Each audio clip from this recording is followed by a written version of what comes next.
فإن لم تفعل فما بلغت رسالته والله يعصمك من الناس.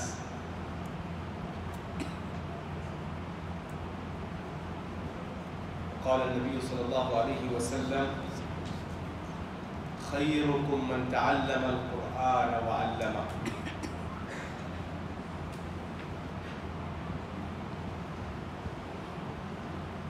اللہ الرحمن الرحیم کے ہم پر بے شمار احسانات ہیں،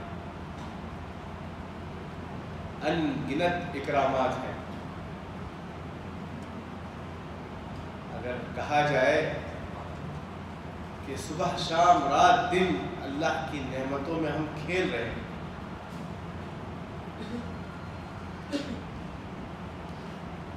یہ ہمارے ہاتھ پیر، ہمارے آنکھ، ہمارے اعضاء، صرف انسان اپنے جسمانی اعضاء پر اگر غور کرے تو وہ ارب پتی سے کم نہیں ہے. اتنی نعمتیں اللہ نے ہمیں دی ہیں، لیکن مشکل یہ ہے کہ ان نعمتوں کی ہم قدردانی نہیں کرتے. اس نعمت کے زوال کے بعد اس کا احساس ہوتا ہے ہم کو. حقیقت تو یہ ہونا چاہیے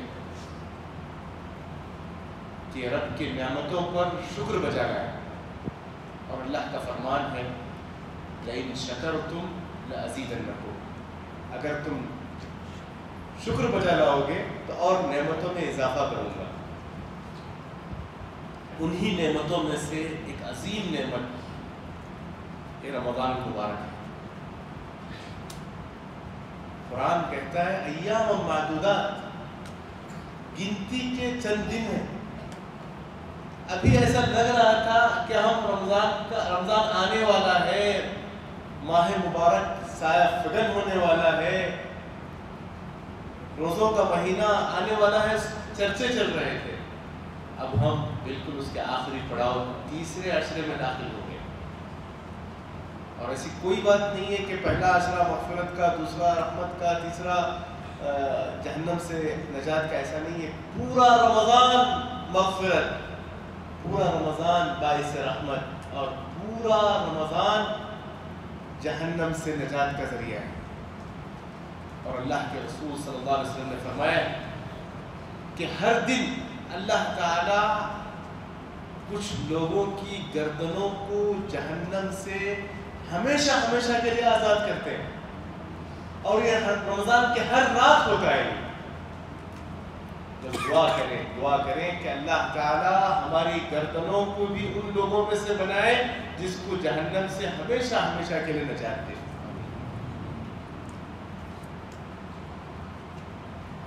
من صام رمضان ایمانا واحتسابا غفر له ما تقدم من ذنبه. کیسے کیسے آفر ہے ذرا دیکھیے. اللہ کے پاس ثواب، کس قدر ثواب و اجر کے موسم ہے. دیکھیے اللہ کے رسول صلی اللہ علیہ وسلم فرماتے ہیں جو ایمان اور احتساب، اللہ کی ذات پر ایمان اور اجر کی امید سے مخلص ہو کر روزے رکھے اس کے پچھلے گناہ معاف. من قام رمضان ایمانا واحتسابا غفر له ما تقدم من ذنبه. جو آدمی تراویح قیام اللیل کا اہتمام کرے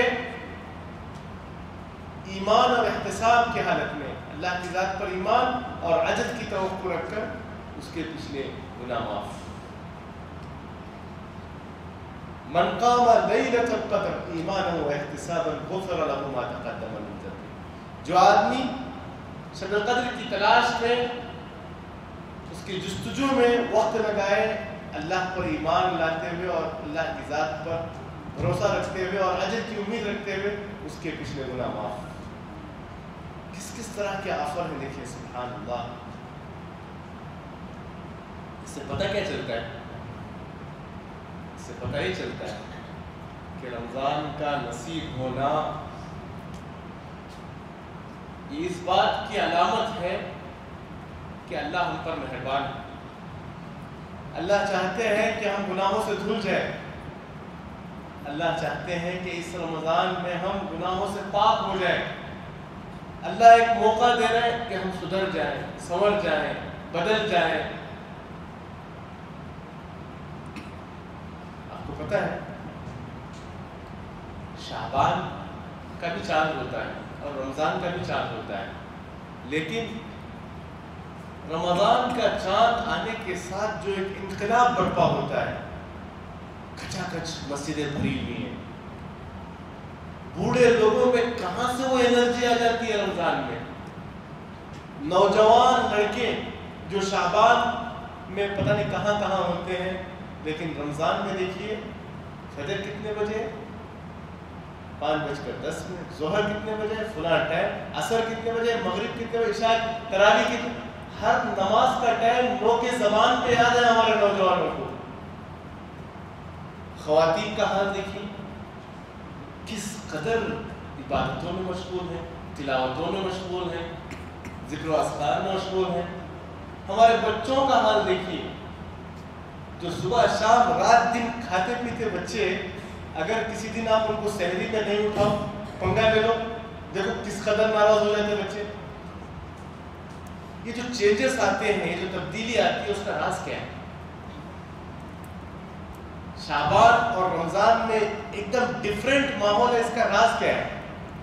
اس کا راز یہی ہے کہ رمضان جب شروع ہوتا ہے تو فرشتے زمین میں اتر کر ہر گلی گلی، کوچہ کوچہ، نگر نگر اعلان کرتے ہیں، یا باغی الخیر اقبل، اے بھلائیوں کے کرنے والے آگے بڑھ، وَيَا بَاغِيَ الشَّرِّ اقصر، اے گناہوں کے کرنے والے رک جا۔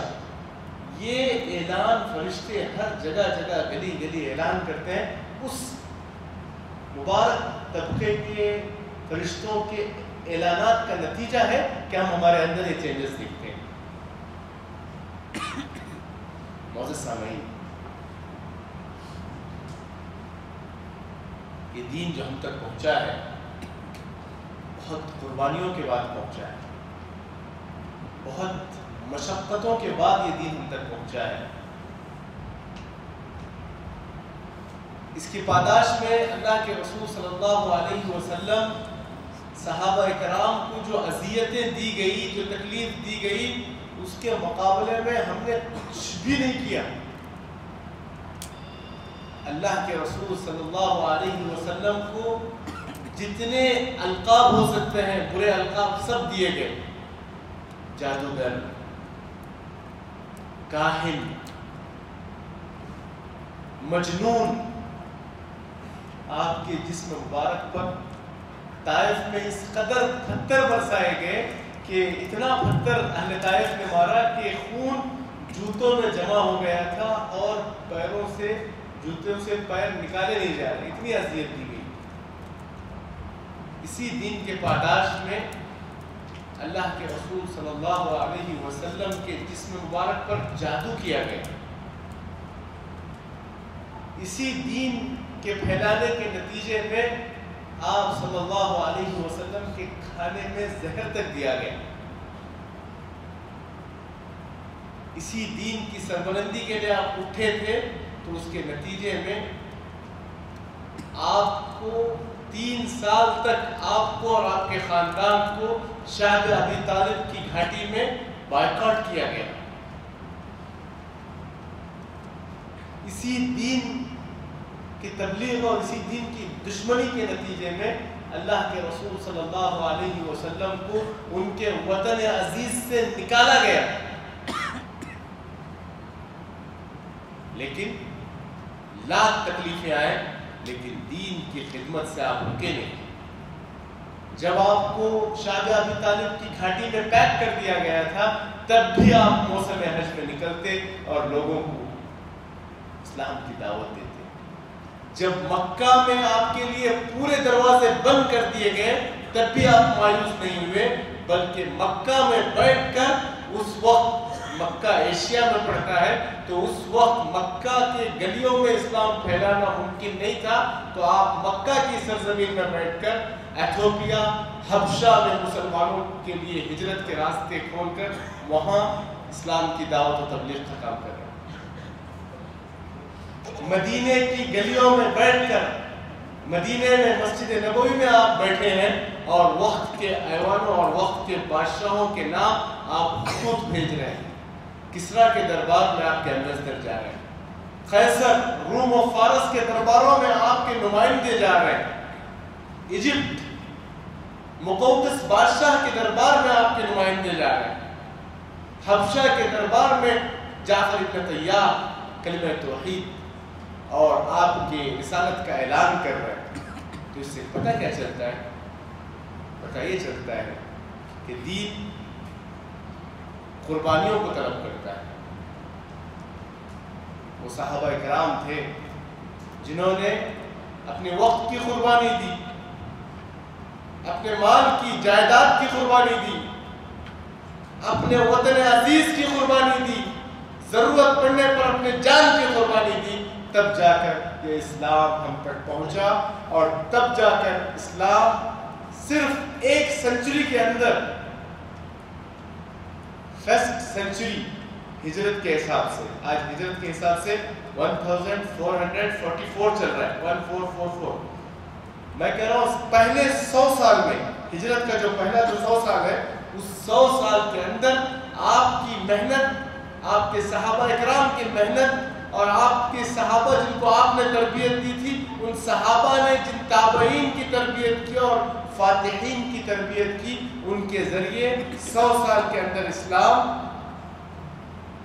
ہندوستان کی سرزمین سندھ کے علاقے تک محمد بن قاسم لے کر آ گئے، چائنا کے بارڈر تک قتیبہ بن مسلم الباہلی اسلام کو لے کر پہنچ گئے، افریقہ کے حدود تک عقبہ بن نافع اسلام کی تعلیمات لے کر پہنچ گئے، موسیٰ بن نصیر اور طارق بن زیاد اسپین کی دہلیز میں پہنچ گئے، ایشیا، یورپ اور افریقہ تینوں انٹرکانٹیننٹل، تینوں بر اعظموں میں اسلام کا ڈنکا بجایا۔ یہ تھی صحابہ کرام، اور صحابہ کرام کے ذریعے جو تیار کیے گئے فاتحین اور تابعین کے زمانے تک اسلام کہاں کہاں تک پہنچا۔ اس سے پتہ کیا چلتا ہے؟ اسلام بھیڑ بھاڑ کا قائد نہیں ہے، کام کرنے والے گنتی کے لوگ ہوتے ہیں۔ تو اللہ کے رسول نے ایک حدیث میں فرمایا کہ لوگوں کی مثال ایسے ہیں گویا کہ 100 اونٹ ہیں، اور ان 100 اونٹوں میں سواری کے قابل بڑی مشکل سے ایک ملے گا۔ تو ہمیں بھی چاہیے کہ ہم بھیڑ کے پیچھے نہ پڑیں، بلکہ ایسے سواریوں کو تیار کریں، وہ کم ہوں گے لیکن 100 پہ بھاری ہوں گے۔ تو ایسی ہمیں تربیت کرنے کی ضرورت ہے۔ آپ دیکھیں گے اسلامی تاریخ میں اللہ کے رسول صلی اللہ علیہ وسلم نے کہا، عبرانی زبان یہودیوں سے مجھے اطمینان نہیں ہے، ان کی زبان سیکھنے کے لیے کون تیار ہے؟ زید ابن ثابت، اٹھو اور یہ زبان سیکھو۔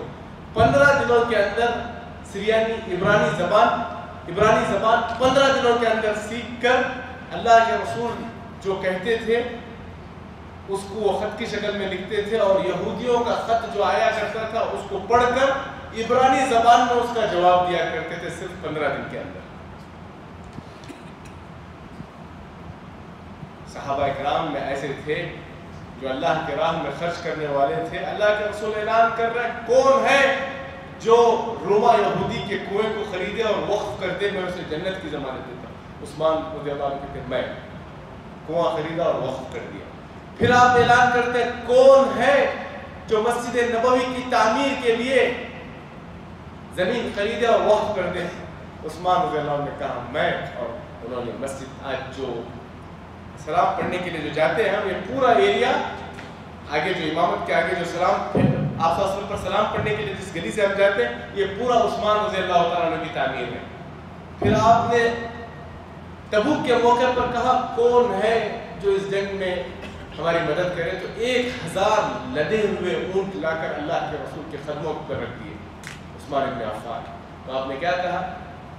ما ضر عثمان ما عمل بعد اليوم، آج کے بعد عثمان ذرا برابر عمل نہ کرے تب بھی ان کی جنت پکی ہے۔ تو وہاں ہمارے صحابہ اکرام میں ایسے ایسے نمونے ملتے ہیں، ایسے ایسے مثالیں ملتی ہیں کہ خالد ابن ولید اور ابو عبیدہ رضی اللہ تعالیٰ عنہ، 2 صحابی، وہ ایسے باکمال جنرل تھے، جس حصے میں جاتے تھے اس حصے کو فتح کر لیتے تھے. خالد بن ولید اور ابو عبیدہ بن عامر الجراح، 2 صحابی. جب ہم احادیث کی حفاظت کی بات کرتے ہیں تو ابو ہریرہ رضی اللہ عنہ اور ابن عمر رضی اللہ عنہ 2-4 صحابہ پورے احادیث کو جمع کر دیے. جب اللہ کے راہ میں خرچ کرنے کی بات کرتے ہیں تو ہمارے سامنے عبد الرحمن ابن عوف اور عثمان ابن عفان رضی اللہ عنہ کی سیرت سامنے آ جاتی ہے.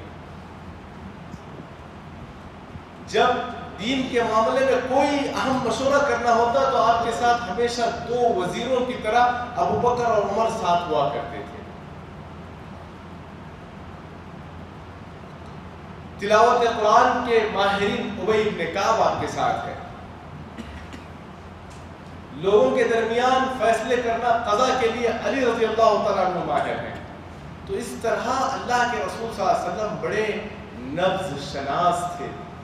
کس کے اندر کیا خوبی ہے، کس کے اندر کیا کمال ہے، اس کے میدان سے فائدہ اٹھایا جائے، اس کی صلاحیتوں سے فائدہ اٹھایا جائے.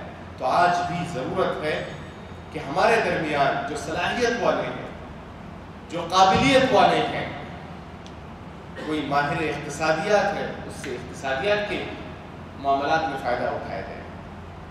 جو اسلامی بینکنگ میں ماہر ہو اس کی صلاحیت سے اسلام کی سربلندی کے لیے فائدہ اٹھایا جائے. جو بہترین کاریگری اور بہترین انجینئرنگ کے ذریعے اسلام کے خدمت کے لیے آگے بڑھ سکتے تو آگے بڑھے. ہمارے درمیان ڈاکٹروں کا طبقہ ہے، وہ اپنے طور پر دین کی کیا خدمت کر سکتے ہیں دیکھیں، وہ آگے بڑھے. ہمارے پاس سافٹ ویئر کے میدان کے ماہرین ہیں، وہ آگے بڑھیں اور سوچیں کہ ہم کیا اسلام کی خدمت کر سکتے ہیں. تو اسی طرح ہر میدان میں جو صلاحیت رکھنے والے ہیں سب مل کر اپنی اپنی صلاحیت کے مطابق اسلام کی سیرابی اور اسلام کی سربلندی کے لیے کام کریں. یہ جو کام ہے یہ ٹیم ورک ہے. یہ جو کام ہے ٹیم ورک ہے. تنہا کچھ نہیں ہوگا. جب سب جڑیں گے، چاند، ستارے، سورج، اگر یہ سب الگ الگ بولیں گے، چاند الگ، سورج الگ، ستارے الگ، تو اس کا کوئی حساب نہیں ہے. جب وہ سب ملائیں گے تو وہ ایک کہکشاں کہلائے گا، تب وہ ایک گیلیکسی کہلائے گی. تو اسی طرح ہمارے درمیان صلاحیت رکھنے والے لوگوں کو آگے بڑھ کر دین کی خدمت کے لیے آگے بڑھنا ہے. آج ہمارے لیے کتنے چیلنجز ہیں. ہمارے تعلیم گاہوں میں، اداروں میں کس کس طرح کے فتنے، بے پردگی، بے حجابی اور اخلاقی بگاڑ کیسے سرایت کر رہے ہیں. آنے والی نئی نسل، اس کی حفاظت کے لیے ہم نے کیا بندوبست کیا ہے، اس کی کیا پیش رفت ہے، ہمیں سوچنے کی ضرورت ہے. ہمارے پاس سب ایک ریس میں دوڑے ہوئے ہیں. سب جو نرسری اسکول سے سب اسی کی تعمیر کر رہے ہیں. جب سب نرسری کریں گے تو پرائمری پر کون کام کرے گا؟ مسلمانوں کے کالجز پر کون کام کرے گا؟ مسلمانوں کے یونیورسٹیز پر کون کام کرے گا؟ تو ہماری سوچ اتنی ہونی چاہیے، پرائمری سے ابتدا ضرور کریں لیکن ہدف اور ٹارگٹ اور ڈیڈ لائن اور گول یونیورسٹی رکھیں. اگر تعلیمی طبقہ اگر کھڑا ہو جائے تو جو پرائمری کی بنیاد رکھ سکتا ہے وہ یونیورسٹی تک جا سکتا ہے. جو حافظ قرآن ہے وہ عالم باعمل تک جیسے بنتا ہے، تو اسی طرح ہمارے اسکول کے جو بچے ہیں ان کی تربیت کے لیے بھی ہمیں آخر تک راستہ بتانے کی ضرورت ہے. تو بہرکیف یہ وقت خطابت یا اس طرح کی لمبی تقریروں کا نہیں ہے، بس یہاں سے گزر ہو رہا تھا. اللہ جزائے خیر دے ہمارے رحمۃ اللہ اسماعیل بھائی اور تمام ذمہ داران، مختار صاحب وغیرہ ان کے اصرار پر سمجھیے گاڑی گھما کر آ گئے. تو یہ ان کی محبتیں تھیں. بس دعا ہے کہ اللہ تعالیٰ ہمیں کہنے اور سننے سے زیادہ عمل کی توفیق عطا فرمائے. اور تنہا جینا کوئی جینا نہیں کہتے، اپنے لیے جینا کوئی زندگی نہیں ہے. کمال تو یہ ہے کہ ہم دوسروں کی خاطر جئیں، دوسروں کی مدد کرنے والے بنیں، دوسروں کا سہارا بنیں. اللہ کے رسول صلی اللہ علیہ وسلم کے اخلاق دیکھیں. وہ نبیوں میں رحمت، لقب پانے والا، مراد غریبوں کی برلانے والا، وہ اپنے پرائے کا غم کھانے والا، مصیبت میں غیروں کے کام آنے والا، فقیروں کا ملجا، ضعیفوں کا ماوا، یتیموں کا والی، غلاموں کا مولا، خطا کار سے درگزر کرنے والا، بداندیشی کے دل میں گھر کرنے والا، مفاسد کا زیر و زبر کرنے والا، قبائل کا شیر و شکر کرنے والا، اتر کر ہرا سے سوئے قوم آیا اور ایک نسخے کی میاں ساتھ بنایا۔ یہ اخلاق پیدا کرنے کی ضرورت ہے۔ قرآن مجید میں جو احکامات ہیں اس کی عملی مثال اللہ کے رسول صلی اللہ علیہ وسلم ہے۔ تو ضرورت ہے کہ ہم اپنے تعلق کو قرآن مجید سے گہرا کریں۔ ایسی کتاب جس کے حرف حرف پر نیکی ہے۔ پورے مساجد سے اگر قرآن ختم ہو جائے تب بھی مسلمانوں کے سینوں میں قرآن مجید محفوظ ہے۔ ایسی عظیم کتاب، رمضان کی جتنی فضیلت بتائی جاتی ہے وہ صرف اور صرف قرآن کی وجہ سے، قرآن مجید کی عظمت کی وجہ سے ہے۔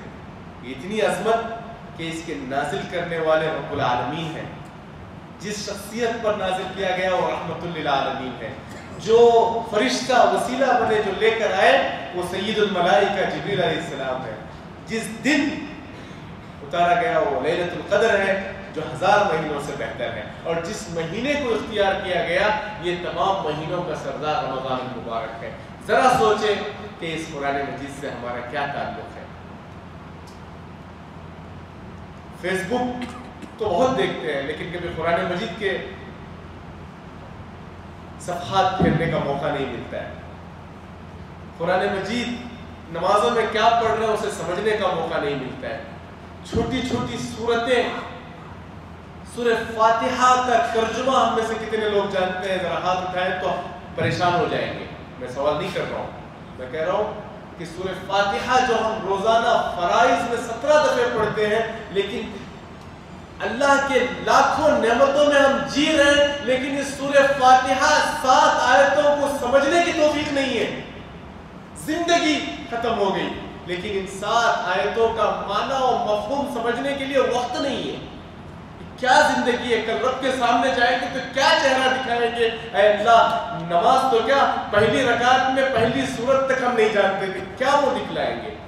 اور یاد رکھیں ہم کبھی نہیں کہہ سکتے تھے کہ یہ تو قرآن عربی میں تھا۔ خود اللہ کا شکر ہے دارالہدا اردو کا ایک پروجیکٹ ہے، ہندوستان کے ہر زبان میں ہم قرآن مجید کے پروجیکٹ پہ کام کر رہے ہیں، 12 زبانوں میں قرآن چھاپ رہے ہیں۔ تو ہم قیامت کے دن یہ نہیں بول سکتے کہ قرآن ہماری زبان میں نہیں تھا، ہر زبان میں موجود ہے۔ ضرورت ہے دن میں اس رب کے لیے صرف 15 منٹ، 10 منٹ، 5 منٹ قرآن فہمی کے لیے دیں، واللہ ہماری زندگی بدل جائے گی، ہماری زندگی میں انقلاب آئے گا، ہمارے گھروں میں ایک بیداری آئے گی، ہمارے بچوں میں تبدیلی آئے گی۔ روزانہ 10 منٹ قرآن مجید کھول کر ترجمے کے ساتھ مفہوم کو سمجھ کر پڑھنے کی کوشش کریں۔ طوطا مینا کی طرح نہیں، ایک بار ہنسایا جاتا ہوں، رمضان آ گیا تو ایک بار پڑھ لیے، ایک بار ہنسایا جاتا ہوں 100 بار رلایا جاتا ہوں، نہیں۔ عزم کر کے اٹھیں کہ اس رمضان کی فضیلت قرآن کی وجہ سے، اور اس رمضان میں ہم لوگ عہد کرتے ہیں کہ قرآن مجید کو سمجھ کر پڑھیں گے۔ یہ انقلابی کتاب ہے، اس میں کتنے معجزات کا ذکر ہے، کتنے راز اس میں مضمر ہیں، لیکن ضرورت ہے اس کتاب اللہ حق ادا کیا جائے۔ یاد رکھیں بہت لوگ کیا سوچتے ہیں کہ اللہ نے مجھے گاڑی نہیں دیا ہے، بنگلہ نہیں دیا ہے، نعمتوں سے نہیں نوازا ہے تو شاید ناراض ہے مجھ سے۔ نہیں، یہ چیزیں اللہ تعالیٰ اپنے چاہنے والوں کو اور نہ چاہنے والوں کو بھی دیتے ہیں، گاڑی بنگلہ۔ اگر اللہ ہم سے ناراض ہے تو کیا سزا ملے گی پتہ ہے آپ کو؟ اگر اللہ ہم سے ناراض ہے تو ہمیں قرآن مجید کھولنے کی توفیق نہیں دیں گے۔ اگر اللہ ہم سے ناراض ہے تو ان مصلوں پر سجدہ کرنے کی توفیق نہیں دیں گے۔ اگر اللہ ہم سے ناراض ہے تو اس اللہ کے گھر میں آنے کی توفیق نہیں دیں گے۔ یہ اصل میں ناراضگی ہے۔ پیسہ، دولت، گاڑی، بنگلہ نہ ملنا یہ کوئی ناراضگی نہیں ہے، یہ تو اللہ کی آزمائش ہے، اس پر بھی اجر ہے۔ تو بہرکیف عزم کریں کہ اس رمضان سے ہم لوگ قرآن مجید سے ہمارے تعلق کو مضبوط کریں گے، قرآن و حدیث سے ہم اپنی زندگی کو سنوارنے کی کوشش کریں گے، اور اس رمضان کو ایک مثالی رمضان بنائیں گے اور ہماری زندگی کا سب سے بہترین رمضان بنائیں گے۔ اور معذرت خواہ ہوں بہت سے موضوعات پر بیک وقت بات ہو گئی۔ اللہ تعالیٰ سے دعا ہے کہ یہ جو مبارک گھڑیاں ہیں جس سے ہم گزر رہے ہیں، اللہ تعالیٰ ہماری دعاؤں کو قبول فرمائے اور ہمارے والدین کے لیے ہمیں صدقہ جاریہ بنائے، اور کچھ ایسا کام کر کے جانے والا بنے جس سے ہم اللہ کے روبرو جہاں بغیر ٹرانسلیٹر کے اللہ کے سامنے کھڑے ہو کے ہمیں جواب دینا ہے، اس دن کی رسوائی سے اللہ بچائے۔ صلی اللہ تعالیٰ علی نبینا محمد وعلی آلہ وصحبہ وسلم، وشکراً، والسلام علیکم ورحمۃ اللہ وبرکاتہ۔